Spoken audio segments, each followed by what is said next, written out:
17 के पहले जो लोग सत्ता में थे तो उन्होंने प्रदेश में माफियाओं को बहुत पाला था। उन माफियाओं ने कुछ जमीनें कब्जा की होंगी सरकार की, उन जमीनों को कब्जे से मुक्त कराते हुए और बाकी गरीब जिनके पास अपनी जमीन नहीं है उनके लिए ऊपर हाई राइज बिल्डिंग बनवाइए और वहां पर उनको भी आवास की सुविधा दें। हमारा प्रयास होना चाहिए।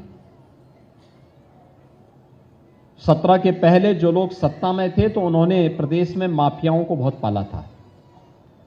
उन माफियाओं ने कुछ जमीनें कब्जा की होंगी सरकार की, उन जमीनों को कब्जे से मुक्त कराते हुए, बहुत खाली हुई हैं लेकिन कुछ और अगर बची हैं उसको भी खाली करवाइए और बाकी गरीब जिनके पास अपनी जमीन नहीं है उनके लिए ऊपर हाई राइज बिल्डिंग बनवाइए और वहां पर उनको भी आवास की सुविधा देने की आवश्यकता है।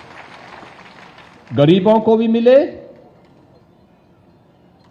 ऐसे क्षेत्रों में हमें अलग अलग ग्रुप के लिए भी मकान बनाने चाहिए। गरीब के लिए तो आवास पहली प्राथमिकता है, लेकिन अधिवक्ताओं को भी मिले, चिकित्सकों को भी बने, शिक्षकों के लिए भी बने, पत्रकारों के लिए भी बने। आखिर पत्रकार कहां जाएगा, क्योंकि दिन भर भटकता है न्यूज के लिए। तो कम से कम हर नगर में उसके लिए एक आवास की सुविधा, अगर सस्ते में आवास उपलब्ध हो जाता है तो कम से कम उसके पास भी अपना एक ठौर ठिकाना हो जाएगा। ये सभी सुविधा हर नगर में हमें करनी चाहिए, हर जनपद में करनी चाहिए। कम से कम जनपद स्तर पर हम पहली बार इसको करेंगे। मैसेज अलग होगा। माफिया से मुक्त कराई भूमि पर गरीब का मकान बन रहा है, पत्रकार का मकान बन रहा है, अधिवक्ता का मकान बन रहा है, शिक्षक का मकान बन रहा है, चिकित्सक का मकान बन रहा है। उसका अपना मजा होगा, एक मैसेज भी होगा पूरे प्रदेश के अंदर, पूरे देश के अंदर। और आवश्यकता पड़ती है तो माफिया की प्रॉपर्टी को ही जब्त करके उसी को इस रूप में आगे बढ़ाने की भी आवश्यकता की दिशा में हमें आगे बढ़ जाना चाहिए।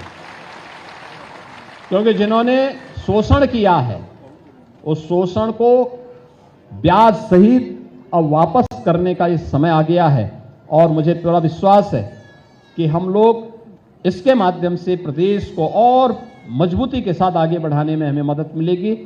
एक बार फिर से प्रधानमंत्री आवास योजना के 90,000 से अधिक लाभार्थियों को आज नवरात्रि के पहले इस सुविधा का लाभ प्रदान करने के लिए नगर विकास को, आवास विकास विभाग को मैं हृदय से, आवास विकास को मैं हृदय से बधाई देता हूं।